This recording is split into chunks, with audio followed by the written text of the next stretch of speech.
So if you get the error time status calc error on SFAREGS, it means that somehow the student's hours, their time status got calculated incorrectly.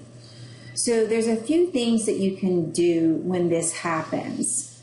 The first thing you should do is go to SFATEMST and make sure that you have rules that are built for that term or fall within that term. So let's say you're doing 2018-30. So you would come on this form and then you could filter and say term 2018-30 and go. So you'll see that this showed that there was no records built for 2018-30. So that would definitely cause a problem with your time calculation because it can't calculate the right time if there's no rule built. Now, also remember though, these rules are term effective. So if you have the same rules for fall, spring, summer, then that not being there is okay because that means the original rules you built were applicable to all other terms. But if you're not like that, and let's say your rules need to be different in the summer than they are in the spring, then you have to have new rules for that.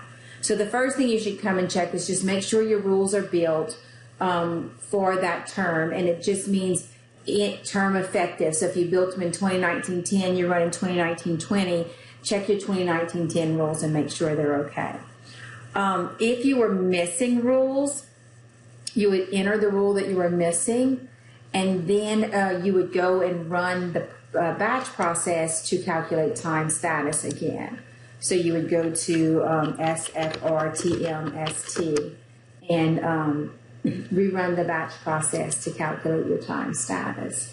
So you would just select go, perform the next section, enter your term you want to process, enter the U for update, perform the next section, and then save. And then that would start calculating the time status again.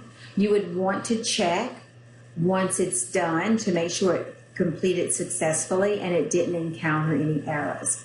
Because if it encounters errors where it's saying I can't insert this time status or time status not accurate based on rules, that's going to lead you into Academy research and see what's going on with these records.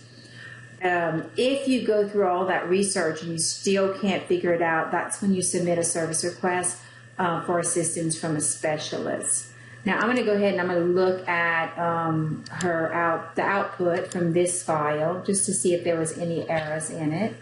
So see, that's not telling me there's an error, it's telling me the process is still running. So I'm just going to wait patiently and see.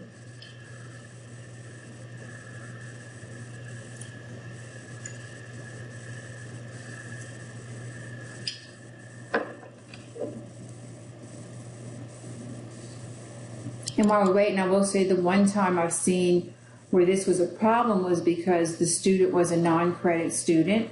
They were not considered undergrad, they were non-credit, and the college didn't have any rules built for non-credit. They had it built for undergrad only. So that would be a time of, oh, there's not a rule built, and that's why the time status didn't get calculated correctly for the student.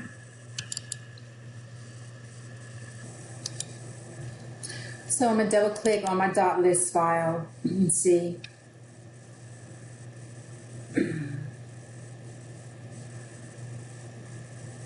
So this just shows me that all these people got their time status updated. There was quite a few. They got their time status updated.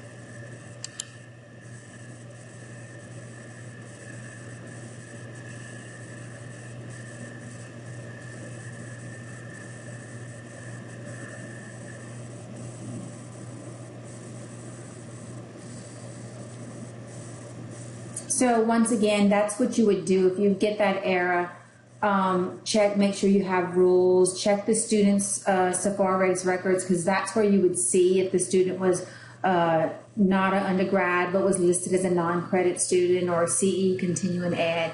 And if you have those students, you would have to make sure that when you build your rules on SFATEMST, you would have to make sure that you have rules for that level. See, all of these are for undergrad, because non-credit and continuing ed are no longer put in baseline banner. You shouldn't have those, but if you are putting them in there, then you need to make sure you have a rule for them or a way to exclude them from the clearinghouse report.